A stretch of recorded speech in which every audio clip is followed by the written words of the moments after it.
All right, we're live. Okay. All right, folks. Tonight I'm joined with Alan Barton. He's owner operator of Discovery Games up in Fayetteville. Real quick, I want to just give a couple plugs.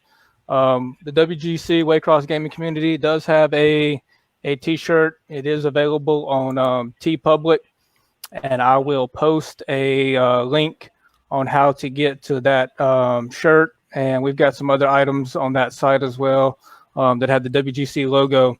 So I will post that link after this goes live, and also I will post it in the YouTube on the YouTube channel and page linked with this video. Also, I want to give a plug for Arockk Designs. It's a friend of mine. It's actually his wife. She has a place here in Waycross. She customizes shirts, the tumblers, stuff. Any design that you can think of, she can put it on there, so you can check her out. Arockk Designs on Facebook. So again, I appreciate you coming on tonight, Alan. You bet. Thanks for having me. Yes, sir. We just happened to kind of meet on Facebook here and got connected. But anyway, tell our viewers what got you into gaming. You can check her out. Arockk Designs on. Hang on 1 second. I need to on Facebook. Yeah, we can. So again, I'm getting. Give me 2 seconds here. I'm trying to share it on my side. You're fine. Coming on tonight, Alan. Thanks for having me. Yes, sir. I'll do that later. Well, first of all, I want to blame Mac. I guess he's the root of all evil in gaming around here. Yeah, we're in Buford. I guess that's kind of how we got connected, is via him. But yeah, how I started gaming. I mean, it started back in high school. That was mid '80s. So yeah, this is back in the day. Cardboard counters were the thing, and played a lot of Avon Hill games. Remember really first going at it hard and heavy with a good friend was back at Wooden Ships and Iron Men back in the day. But yeah, started playing D&D first edition back even in before that, probably I guess middle school, 7th, 8th grade. And right. That was back a while back, but it's always been there. I grew up in a family that played games. Friday, Saturday nights, played card games, dominoes over my grandparents. So always into the gaming. Kind of dropped off in college. I went to Tech here. Kind of meet on Facebook. Went to Tech here, kind of had more things to do. Study, go to football games, basketball games. But went back to joined the Air Force, traveled around the world. Once again back, we played cards and stuff like that. Right. And really, where I really got into it hard and heavy, I was in San Antonio. I was doing training, so it was a regular day job. Wasn't traveling in the Air Force, and my wife was finishing her master's degree back in Arkansas, where we were from and where I stationed before that. And about the time I moved there was a gaming store open like a half mile from me. About the same time I moved there, didn't know anybody. I was living by myself, and ended up one of those guys going to the same gaming shop 4, 5, 6 nights a week. And it was one of those, okay, what are we playing tonight? And really got into the historical scene, 15 millimeter historicals. So I was going 3 or 4 times a week, Saturday and Sunday all days. Really got into doing conventions with them, and it was a Lone Star Historical Miniature Society down in San Antonio. Great gaming area. I think they got 3 or 4 great stores in San Antonio now. You got Austin right there. Once again, another great gaming community. And then once again, traveling around the world and through the Air Force, that was always the thing. It was find the little game shop. And there's a game shop everywhere. Just about big ones, small ones. lived out in California, some of the big ones in San Diego, LA, Sacramento. I lived in the St. Louis area, some great game shops, St. Louis. You know, when we first moved here, one of the biggest game shops and still doing incredibly well is Gigabytes up on the north side of town. I used to drive up there. That was back when they were a true internet cafe. Right. And they did, you know, miniature board gaming on the side. That was 13 years ago, 14 years ago. So yeah, we have a good connection with those folks, David, Finn, and those guys up at Giga. So I'm new to the scene as far as the gaming and stuff, but one of my buddies here, I mean, he's been at it a long time, and he's really good friends with David. So they've come a long way according to this guy as well. Yes, and once again, you know, I remember their first store. It was not very big, and you know, that was back, like I said, 12, 15 years ago when internet cafes were a big deal, and they did the other gaming on the side. But that was a lot, you know, having seen the stores. Like I said, you know, I've been going to gaming stores for 30 plus years now. They're the same, but they're different, you know. Right. And the evolution of games has been interesting. So yeah, I've been gaming a while. I play everything, anything. I'll try anything once. Right. I said I've really got my roots in the historical, but you know, back when first Air Force, I was in Sacramento and got the first edition Blood Bowl with a couple guys, and we were playing, you know, 2 or 3 times, 4 times a week. And there was once again a great gaming store there, Sunrise Hobbies. My first introduction to 28 Civil War.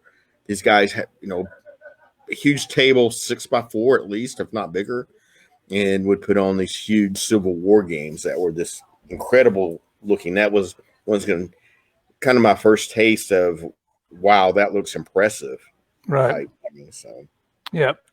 So what brought you to the Atlanta area? I mean, was it the military? It was the Air Force. Air Force. I went to Georgia Tech. I was there for 6+ years. I did the long-term plan, enjoyed the heck out of it. Really, Atlanta became my second home. Right. In the Air Force, really, you know, setting up to retirement, looking, you know, where did I want to finally end up, and had a unique job. I was in Los Angeles, the Bay Area, and what I was doing there, the guy in Atlanta, he retired and was able to take his spot and then moved down here on the south side of Atlanta. And so it was the Air Force brought me back to my second home. Never thought I would get back to Atlanta. I was honestly looking going back to Arkansas or Texas. Right. But moved here. The family loved it. My kids were younger now. Now they've all graduated. In fact, my daughter just graduated from Agnes Scott College. My 2 sons are in college here, and they all love it. My wife loves it. Everybody's like, "Oh, you're going to, you know, retire from the Air Force and move back to Arkansas?" I said, "Nah, I don't want to work for Walmart or, you know."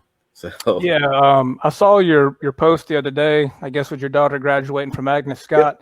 Yep. It's interesting. Back when I was in elementary or middle school, right in that area, probably 5th or 6th grade. The girl that kept me and my stepbrother and stepsister for a summer, that's where she went to school.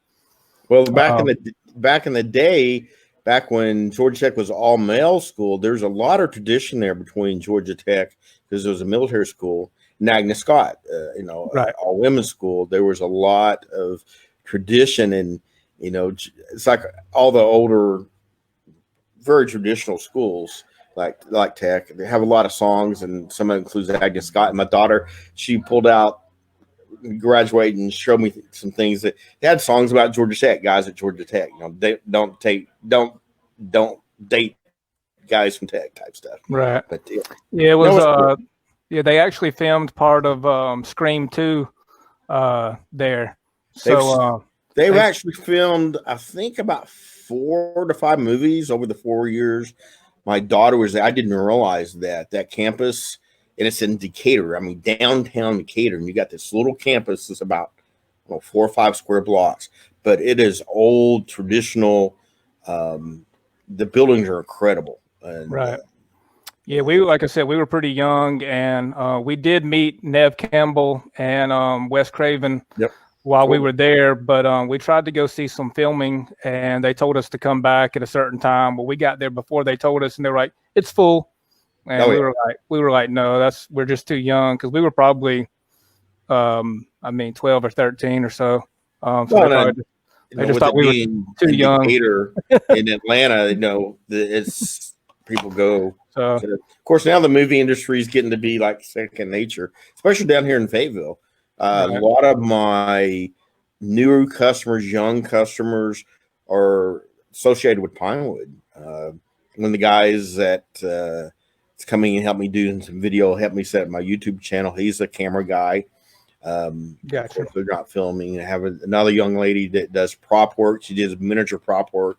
She's done some tables for me, and it's cool to have those people come, especially the very, very creative people come in, and it energizes me to talk to those like I said, super creative that definitely think outside the box. So, right. Simon, I'm not sure if you're familiar with him, but he said he was Air Force all the way, did 30 years, 6 months retired, and then he asked what your I was a C-130 navigator is what I was trained as. I've actually claimed to fame. I've literally flown around the world. I started and went west and ended up back in Arkansas, all the way west, 42 different countries. Had a blast. Oh, wow. That last job I had was once again very unique job, and enjoyed. I traveled all over West Coast and East Coast. I was the Air Force representative to the FAA.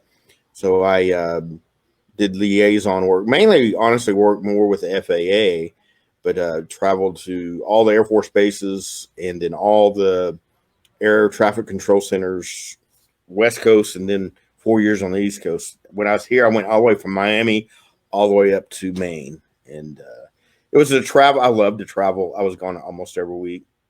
Right. So, SATCOM Police, C-130. I did the old E models. I actually trained in planes. First, some of the planes I were training was 61 and 63 models, and then we got the first H models in my squadron. Actually, got to fly planes with seats on the plastic. So brand new planes. Well, you've mentioned your store and everything, Discovery Games. So when did Discovery Games open? And sure.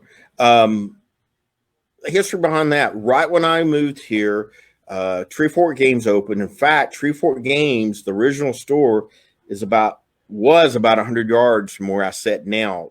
That those buildings no longer exist. It's a road now.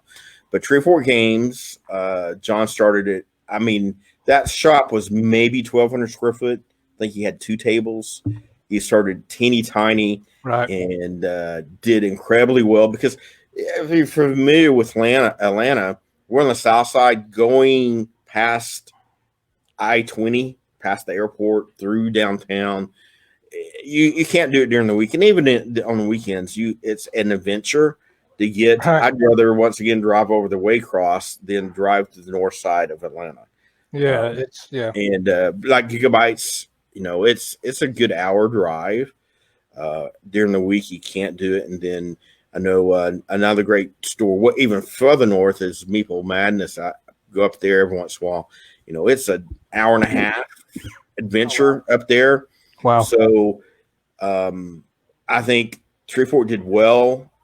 He moved locations and just kind of built up. He was around for about 9 years, then did very well. It was his second job. He was only open on weekends, kind of that type of shop. But when he decided to close his doors, it was working. He was actually working up in Atlanta. I fully understand and deal with that daily, having a real job and trying to run a shop. Right. He's like, I can't. Didn't want to do it. His sons had gotten older. Life happens and continues to grow. So him hauled around. I even talked to John at that time about taking it over. and kind of, didn't really want to do it. Then some things happened in my personal life, kind of stars aligned. It's like great opportunity to do this. And then Troy, I said, I'm not doing it by myself. I can have someone run the shop because I'm also a manager at a Chick-fil-A. Okay. Wharf House just up the road. Troy said, "Yeah, let's do it." I said, "Well, will you be in the shop and let's do this together?" And he said, "Sure." So we opened our doors. Tree Fort closed in March. We opened in October. We actually literally put this plan together. I got the lease and opened the doors within about 30 days. It was okay. Of course, a game store. What do you need? Tables. It was fun putting it all together. It was a challenge, but it was fun getting everything together. 30 days, we opened the doors. So that was in October of 4 years ago, going on our fourth year. Okay. So yeah, I was about we just moved locations. We moved about 2 miles down the road. Okay. My lease was up. Great opportunity. This location hadn't been used forever, so it was. It was one correct? Of those 39B Hudson Plaza. That's correct. Okay. It's actually the oldest shopping center in Fayetteville. Okay. It's where I used to be a Piggly Wiggly back in the day, but we're on the very end. I don't even have a front access. It's like you got to go around the corner, go in the door, and they gave me a great deal on it. There was another adjoining room, which I'm sitting in now, that it hadn't been leased in like 15 years. It was in pretty bad shape. I said, "Hey, I'll take this." And they're like, "Yeah, you bet." And the landlord's been great about fixing this up, and it's actually been a very good move. I was afraid I was going to lose a little business when I was still growing, right? But it's been good. But yep, we're having a blast here. So cool. Well, here's folks too that are watching. Here's their website. I've actually ordered online from them. So discover-games.net. I guess one question that I have is, being a store owner operator right now, how have things changed, with this whole pandemic? That I don't even know really how to begin to answer that question. It's been a challenge like everybody else. Yeah, I can imagine. I didn't know if there were, especially when it first started,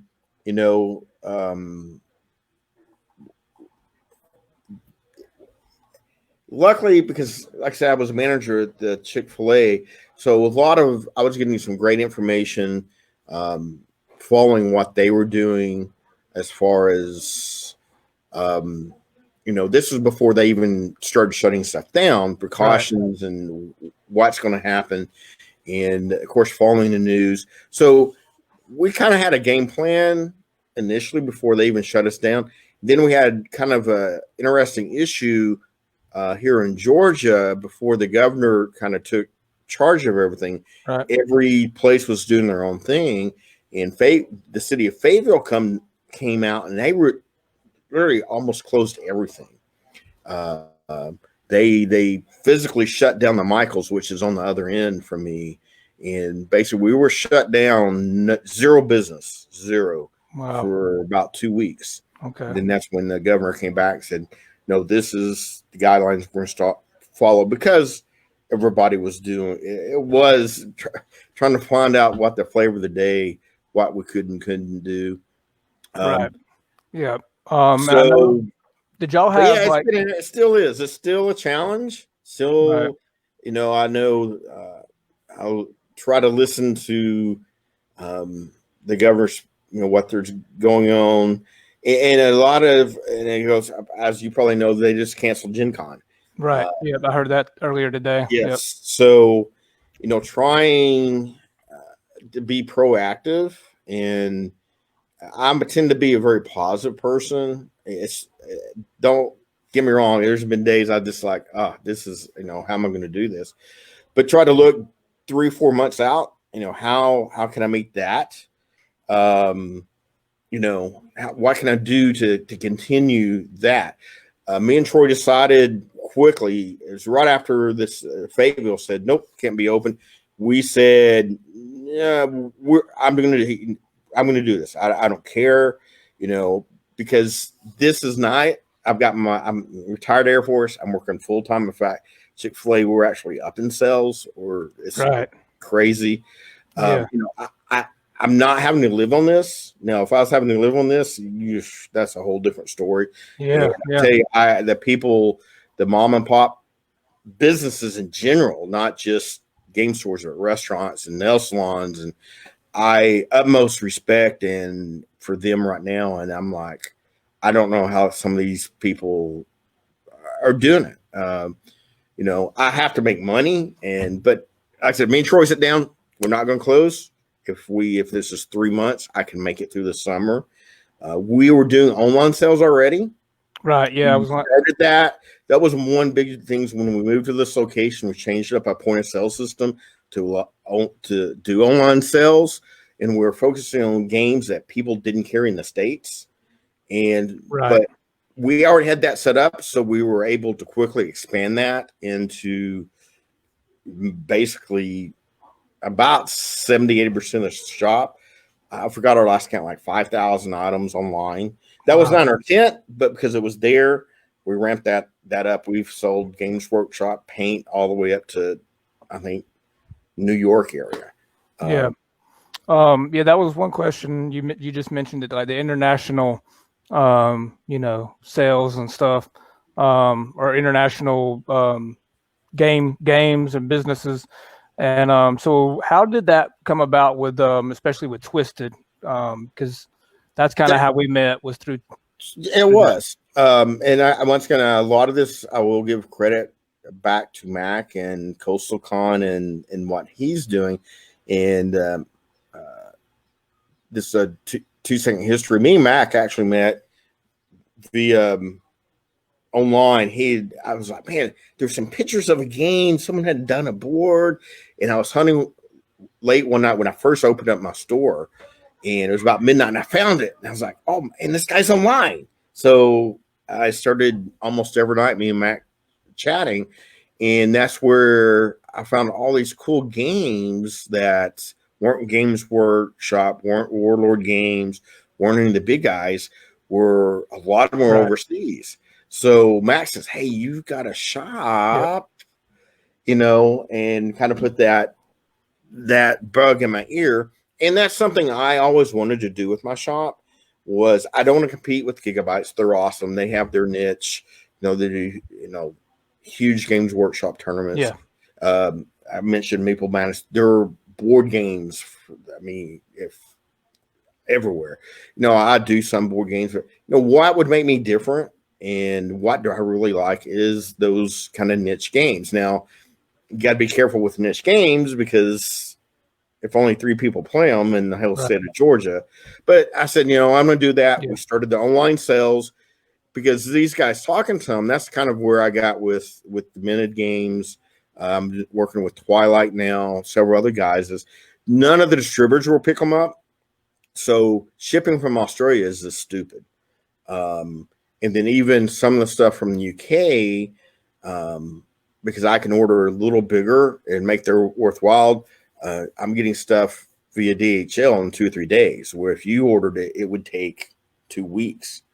And so I'm allowing some of those guys to start to build some of the sales, and more players like you. This is a cool game. I want to get it. Oh, it's I need 1 miniature. Okay, it's Australia. That's $70 for shipping. And I can't do it. So I was able to build trust. A lot of it go back to via Mac with these guys and say, hey, I want to help you guys. It's going to help me if I help you. And got a great relationship with the Minute Games, Twilight, All Might Games, which is the Drowned Earth, which luckily War Cradle just picked up. And that's how I'm bummed about Gen Con, because I'm actually a war host for War Cradle. I'll do Wild West Exodus and Okay. working on Mythos. I've been going to Gen Con with them. And of course, they're a bigger company, but I don't know if you saw Mac's interview with them here a couple of weeks ago. They act like a small company. And so it was great to help, see that happen. And, but yeah, I enjoy it. And that's going to conventions. I think adding that on, representing, like I said, I do War Cradle a little bigger, but still not that big known companies. Because if you go to Gen Con or any of them, there's all these cool games you've never seen before. Like, cool, that's cool, that's cool. And getting the word out. And now, don't get me wrong, there's some great ones in the U.S. And starting to work with some of those. But that's kind of, and it's on both sides of, for them to trust me to represent them and sell their product and do it in the right way. And also for me to trust them to do me right as far as give me the timely product and working with it. And it's been great. I've enjoyed it. It's made this move and this next step, me going forward. It's been great. So hope I answered that. Yeah, you did. No, that's one thing that I thought, especially after hearing your answer too. That's really cool. Especially trying to, I mean, you're not going to be able to just completely compete against Giga, or even, or even like Cool Mini or not, that's up near Atlanta. You're not going to be able to compete with those big, huge name stores. And especially, if you kind of offer something that they're not, with these kind of more indie games. Well, and even the Games Workshop games. I think they would agree. The other shops around and in general, whatever does well at one shop tends to do well at another shop. Right. And especially with you start talking to competitive games, those guys that's going to travel to do tournaments, if they can travel within 2 or 3 hours and hit 2 or 3 tournaments or a tournament every month, that game just gets more and more, whether it's a Games Workshop or once again some niche games. So I encourage my guys, hey, Giga's having a tournament, go out there, man, have fun, play. Columbus, go down to Columbus, play down there. And and I see those guys come here when we have an event. So you said talking about competing, I don't see though, especially in Atlanta, we have that, call it that I-20, we have that downtown Atlanta communities. It's not, it's what does well for them does well for me, and vice versa. And I think once again that goes in general with games. So this person says, a Facebook user, you think any of these companies are interested in U.S. wholesale? I would say yes. It's like a lot of these guys I'm dealing with, they are truly one-man shops. So I think, now I've not talked to them. That'd be a question I would defer to them. Right. But it's like even me, if I really wanted to ramp up, how many employees would I have to have? What infrastructure, what investments would I have to make? They're all the same way. All these guys I've talked to, they have other jobs. They, talked to one guy, literally casting out of his garage, and worked with some guys even over in Alabama. They're casting in their shop in the back of their house. And that is a challenge for them, because you go to a distributor, they want, hey, if I'm going to carry your game, I want all of it, and I want whatever, 100 copies. I've never even made that many. So I think some of them would, if they could. I go back to the Drowned Earth with all my games with War Cradle picking them up. I remember when that long ago, 4 years ago, 5 years ago, that James did his first Kickstarter, and he hand packed every box. He had a hand seal, wax seal in every box. And then now he's distributing with War Cradle, which is one of the big distributors in the UK. Yeah. And, you know, I would be interested to talk to him that growth and that production of going from a little Kickstarter to being distributed. It is a challenge, especially overseas. It's the same deal everybody has with the wholesale. So once again, I don't want to answer that for them. And, you know, once again, you'd have to talk to the big wholesalers. Right. You think about how many games are out there. If you really start peeling back the layers, and it's like distributors are like stores. I can't carry everything. Yeah. So. This person's saying, are you coming up as Facebook user? Yes. What you need to do is you basically need to grant like StreamYard permission to use your name. All you do is there's like a link at the top of the video.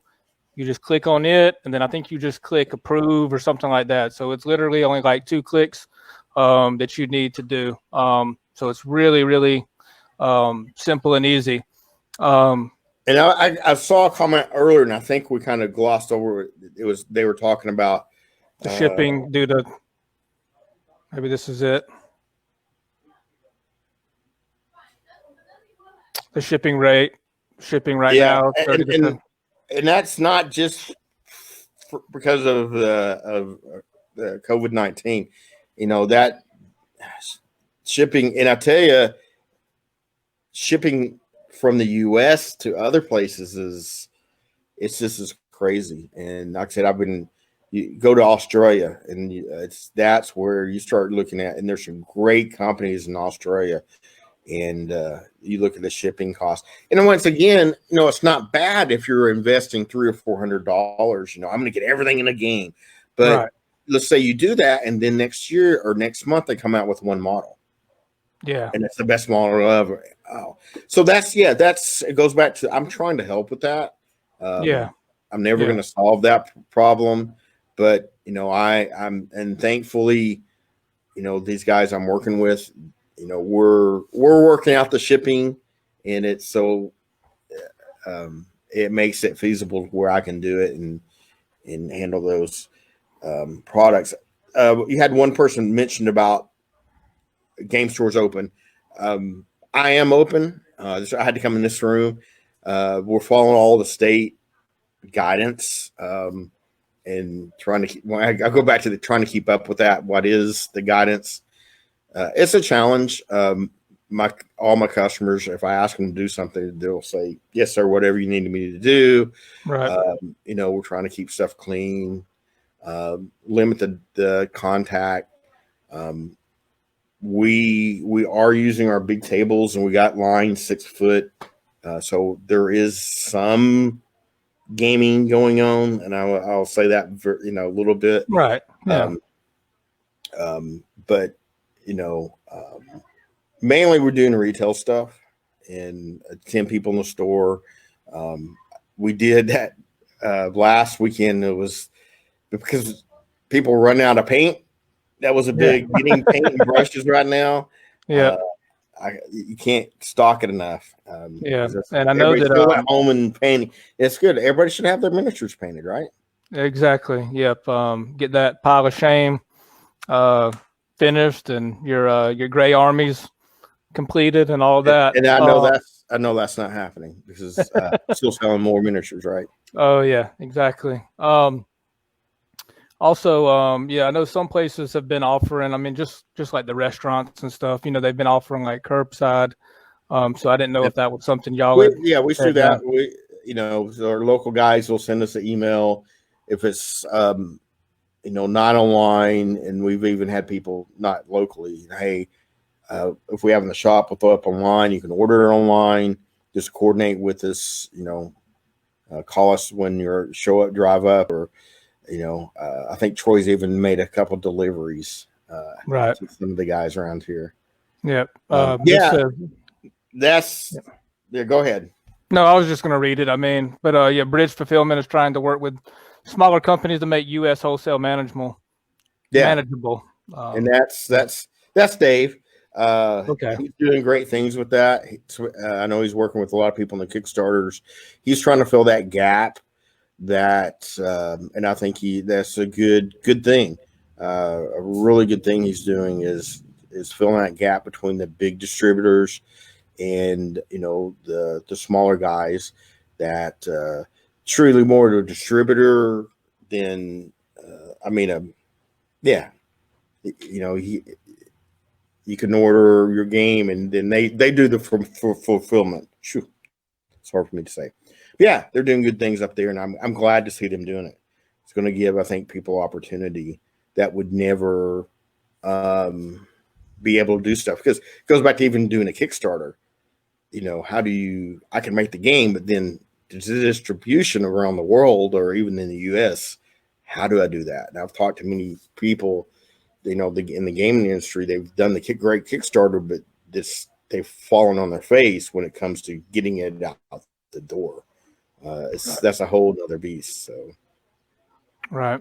You mentioned we touched on Gen Con. I'm bummed that it was canceled.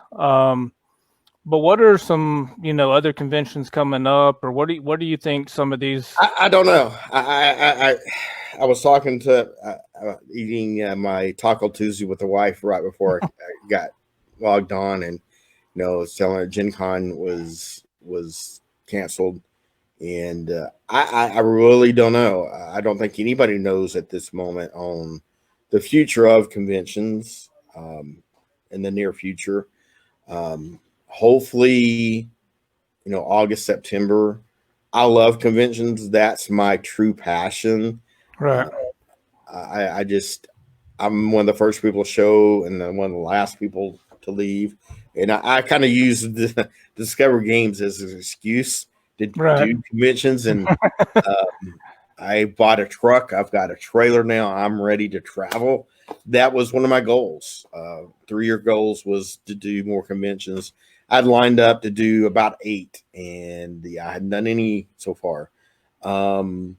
So I don't know. I'm ready. I'm ready to go. I don't think anybody has an answer yet, because that, how do I do this with current state? No one, because I tell you, if they did, we would see the sports going. There's a lot of talk with the baseball, football. I think once those guys start getting some of the answers, and this is how we're going to handle it, I think you probably see the conventions come across. And it's not just for the gaming community. It's conventions, trade shows. Yeah. Across the board. All those. And I just don't think anybody has, cracked that. Well, I don't know. I don't think they know what question to answer to solve that problem yet. So until that happens, I'm ready to go. But, I want to do it smart, safe, meet whatever, requirements, state, local. I know what I believe in feeling stuff, but I also respect other people's, mask, not mask. I'm not going to get into that discussion, but hey, if you won't ask me to wear a mask and I'm in your presence, I will wear a mask. Same thing with, state and local. It's, the politics is getting out of hand with all that, but I respect what your thoughts, and if I can do that, and I think that's something we'll have to solve down the road with that. Right. Yeah. Now, when you go to these conventions, are you more with? Are you representing Discovery Games? I know you also mentioned that you like to show off Wild West Exodus. So how do you balance the store versus maybe like showing off some games? I do both. I really like to have a helper, and I like to go to conventions where Mac's going, because Mac is the demo man. And, when Mac is there, I just run the shop, the Discover Games shop. I really try to tailor what I take to the convention. Right. And there's a couple conventions I've been to a couple years now. I'm still very new to this, and I found, you can catch kind of the flavor. Also, look, it goes back to kind of with what I do here in Atlanta with the other hobby stores. If Warlord Games is going to go, I'm not going to take Warlord products. Right. If other vendors who I enjoy talking, drinking a beer with them after hours, they take that. I'm not going to take that. I'm going to take something else. And that's, I think it's a challenge, but that's where I really, when I hit it, I really succeed. Like if there's going to be a local store there, I'm not going to take dice. I'm not going to take card sleeves. But if there's not a local store, like when I went to Coastal Con, I sold a lot of dice. That was the first convention I ever took dice, just to take dice. And everybody's like, cool dice, So I also, because I'm a gamer, that's my true love. I've got to run demos of something. So I do try to do hand in hand of both. Luckily, I love the smaller conventions, NashCon, Coastal Con, Siege of Augusta, the ones around here, because they will work with me. They'll let me have a table right in front of my Discover Games where I can run the games right there, so I can't do both. Yeah. I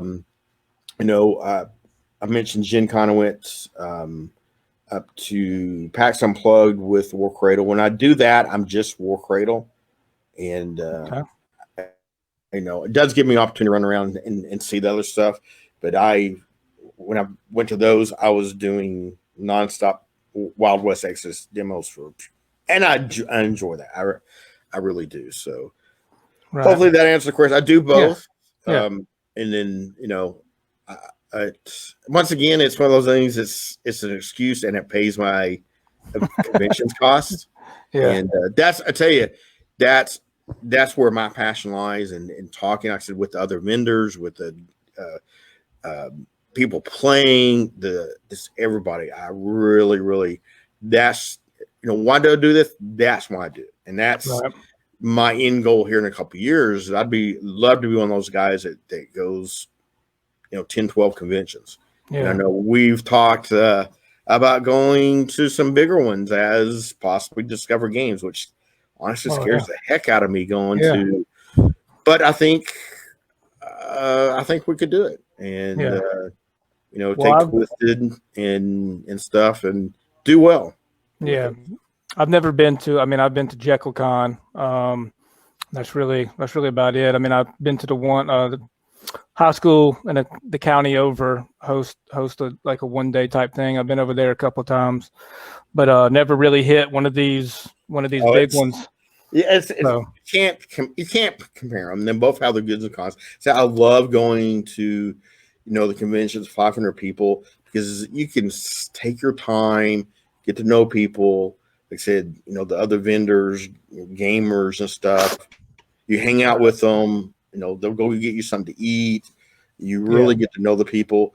Where at Gen Con, it is just like, the difference is it's like going to a high school football game and going to watch the Falcons and, the Super Bowl. Right. It's that different level. And, high school game, hey, you saw someone from high school. No, they're my kids playing. And this is, they're in the band and all. And then you go to, you're paying $2,000 for one ticket to go watch a Super Bowl game, and it's a 3-day event. So part of my problem, I like them both. Now, personally, I like the 500 people convention where you can sit there and talk and really, and you don't even sell the game. You build passion for a game at the smaller conventions. Right. Yeah. One of my problems I always run into with some of these conventions is it's during like basketball season for me. And then there's one too that's like right at the beginning of school. So that's kind of the issue I run into sometimes with these conventions. But I definitely, would like to go to some different ones. And like I said, gotta go to Coastal Con. It's just like, I know that's the price. It's like right there at the end of February. So it's like, I don't know if I'm going to be able to go until like literally like the week before because of basketball. Sure. I understand. Yeah. Folks, we again, if you're watching, if you've got we've had some people leaving some comments. If you got some questions for us, feel free to drop those. I've got Alan Barton. He's owner operator of Discover Games up in Fayetteville. So there's the address for the store if you're up that way. Also, You can check them out online. They have multiple products that you can get. I've used them, and I mean, shipping was, I think it was pretty much done the next day. So they get it out quick as well. I'm 2 blocks from the post office, so that makes it easy. And hopefully I can share this. If not, then you can tell me to take it down immediately. But Alan has agreed to give, I guess, the Waycross community a discount. Is it okay if I share that? Yeah, you okay. bet. All right. So when you fill everything out, you can put in a code. This is the code WaycrossGamers 10. This will give you 10% discount on your order. So if you're viewing the video and you see that, again, you can go online and order, and then drop that code. So let's see. I kind of skipped over some of these, but Simon said that he loves Wild West Exodus, and he says he travels in the van, and I guess he sleeps in his van, and Cons Rock. That's what I do, man. I don't know why. In fact, I go back to, I was talking about San Antonio. We went over to Texas A&M. They had their school put on a little, and the first night we screwed up and forgot. It was one of the guys I was with. You got the hotel room, right? And we show up to check in, and we're like, we don't have a reservation for you. We literally slept in my truck in the parking lot. Now they found the room the next night for us, but it was awesome. Yeah, no, that's something you'll always remember. I'll never forget that, sleeping in the truck. And I know people like some of these major conventions, they find somewhere in the convention hall and they just end up sleeping there during the night. Yeah. Some of the stories I've heard. What would be, on your top 5 game list or whatever? I know you mentioned that you're an historical gamer. And then what are some of your other, we've talked Twisted and we've talked The Drowned Earth, but what are some of your favorite games to kind of put on the table? Well, as I get older, and honestly, I'm a gamer at heart, but I still got to run the store. I have a job, I have my family. I have actually all 3 kids at home now. That time is an issue. Time management, yep. So I'm really getting to like these skirmish games with 6 models. Yeah. That I can play in an hour. And so Wild West Exodus, Mythos, we're getting there. We got all the factions painted, and hopefully we're going to try to start this week, but it looks like next week. But I'm really looking forward to that one. We're playing the heck out of Free Blades right now.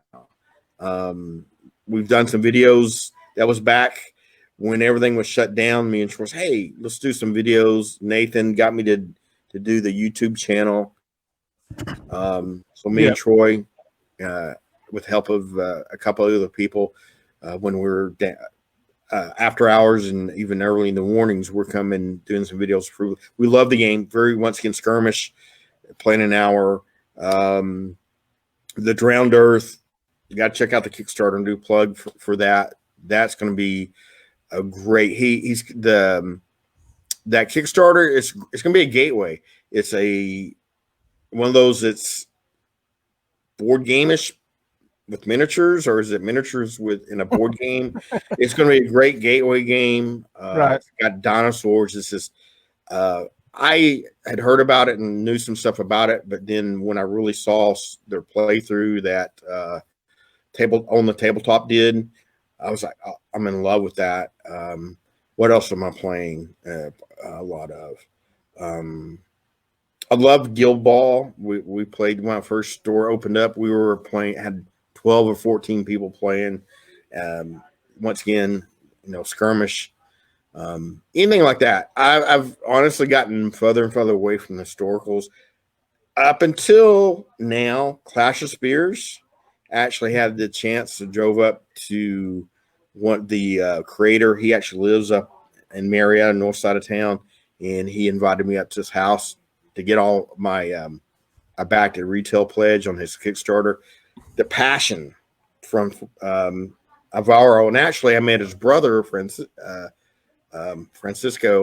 in a convention in Austin last year, and his passion, Clash of Spears, historical ancient skirmish game. You got to check that out. It's right in line with all these other games I'm talking about, but it's historical.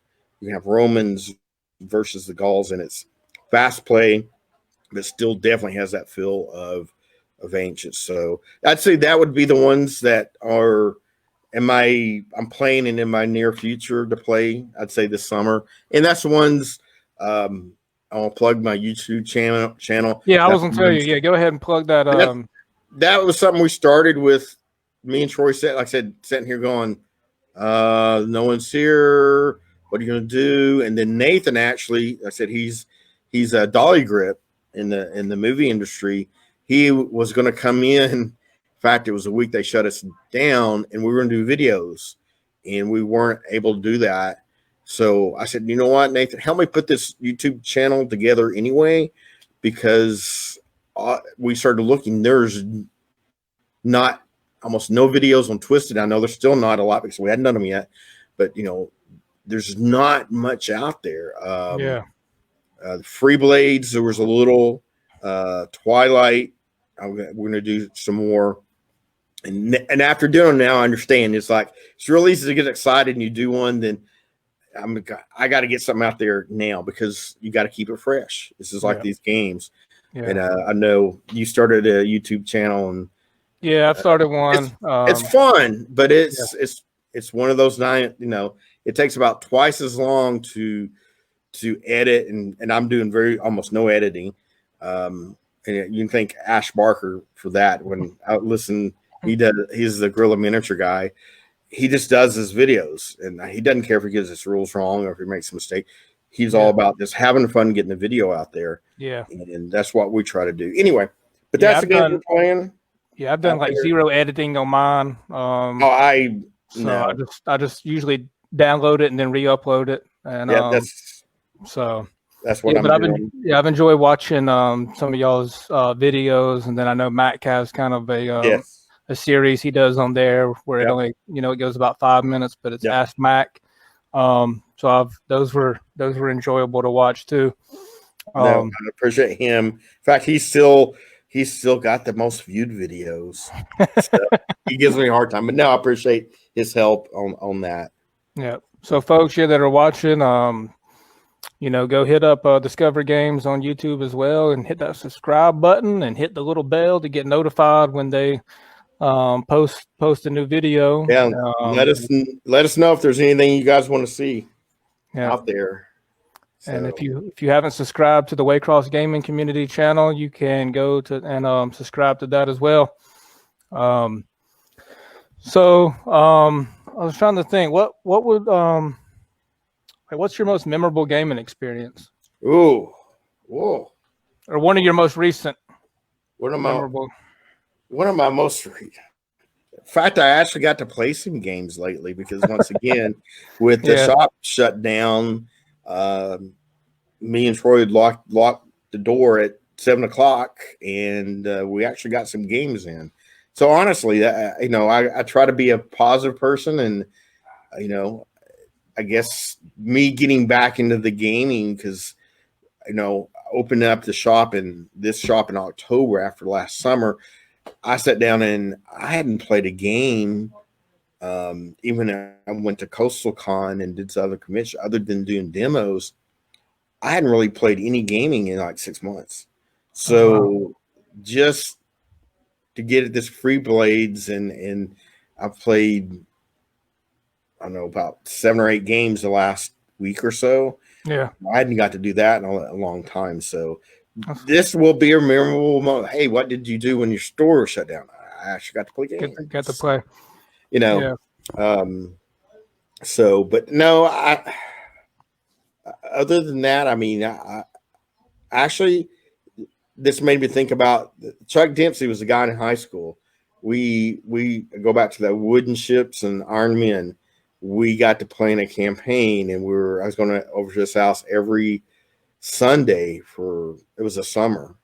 I guess it was summer between a junior and senior. So it was 83, the summer 83. Oh, wow. Wooden ships and Iron Men. So that's when I was born.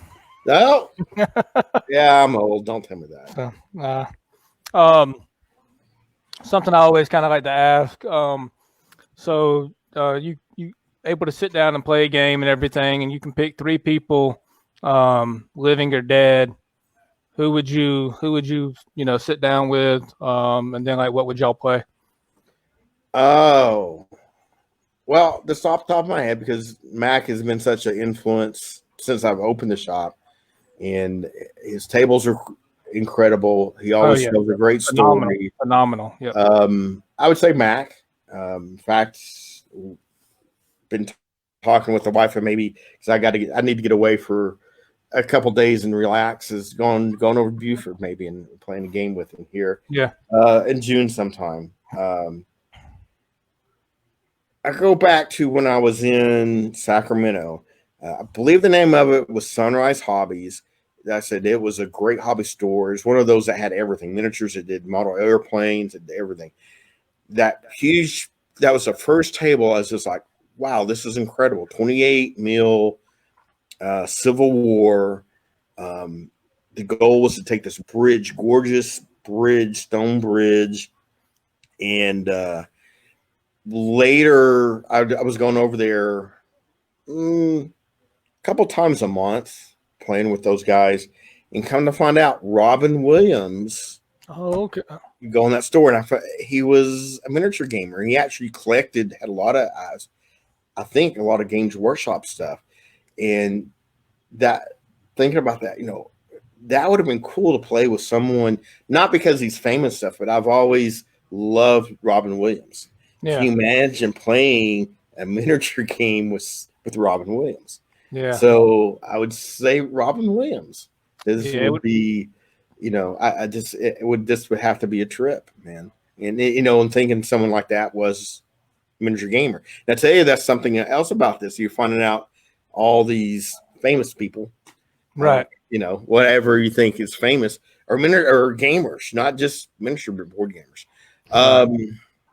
A third person, I mean, just about anybody. I love go back to conventions. I love teaching people new games. I love the passion of younger people. I'm not necessarily kids, but some kids, some young adults, especially if they play board games and the first experience playing miniature games, that teaching them that first time they played a miniature game. Anybody like that, and keep building that passion for that, I think anybody like that would be someone I still enjoy teaching people how to play. Right. Yeah, that would be interesting. A couple of comments that Simon asked, and this may be something that you need to discuss privately with him. Oh, go ahead. No, go ahead. Oh, you just had this last one, military discounts. Yes, we do. Yeah, we do several different types of discounts, but yeah, I respect anybody that was in the military. Honestly, Marines, most of all, I got to work with the Marines multiple times, and they get it done. But yeah, we do military discounts, and we have some other programs that we do in the store. And then he mentioned he has an Alamo. Check out my Alamo game from GnomeCon 2017. I'll have to check it out. The guys that go back to the guys in San Antonio, of course, that's where the Alamo's at. A couple of them actually built a replica of the Alamo, and they would go during when they had the big. That was a great thing about San Antonio. They didn't do a day of celebrations. It would be a week, a month long. They would bring them into the actual Alamo, and they would play their.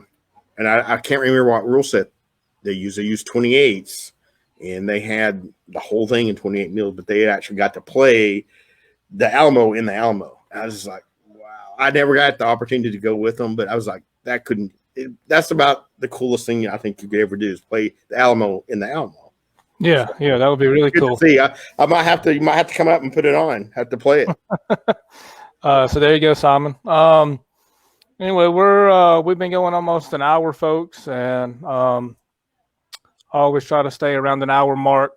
We want to always be respectful of people's times. We both have families, and Alan's got work that he's still doing. So I certainly appreciate you joining us tonight. I enjoyed it. So our folks that are watching, if there's any kind of last question or so that you might want to get in, go on and drop that. Again, I'll give these plugs. I just want one last plug out there. I go back to, with everything going on, please support your local stores. I appreciate people doing it online with me, but if you can go to your local guys, it means a lot. And you might, what's $5? $5 right now may be the difference in someone keeping their doors open or not. Right. So I highly encourage. I know you can go to Amazon or eBay or these other huge online places, but if it's a few bucks more, buy it from your local shop, and it does make a difference now. So That's my plug for all the local guys, the little guys out there. Yeah. So no, that's I'm sure they appreciate you, giving a plug to them as well. So again, folks, Waycross people, 10% discount at discovergames.net. And also, again, we do have a Waycross Gaming Community T-shirt, and I will plug that link in on the YouTube page. Also, if you're on YouTube, go on and hit the subscribe button and go look at Discover Games. Hit the subscribe button for them as well. I want to give another plug for Arockk Designs. Again, this is one of my buddies. It's actually his wife, but she can put logos, monograms, just about on anything that you can think of. And I've got a tumbler that she's is making for me, and but I'll be showing it off once I get that. So there's that. And folks, again, any last questions or comments? We'll kind of wait another minute or so. Simon says USMC, Uncle Sam, misguided children. Well, outstanding. And Tyler, I'm looking forward to when I can come visit you. It'll be definitely, I hope to, or I can come up that way. Like sure. My sister lives up near Atlanta. She's in Swanee. Okay. So I think I looked. I don't think Fayetteville's too far out of the way. No, it would be. To stop by the store there. But again, no, I appreciate you joining us, and well, thank you. Had a good one. So y'all take care. Thank you, sir. Have a good night. All right, man. Have a good one. Bye.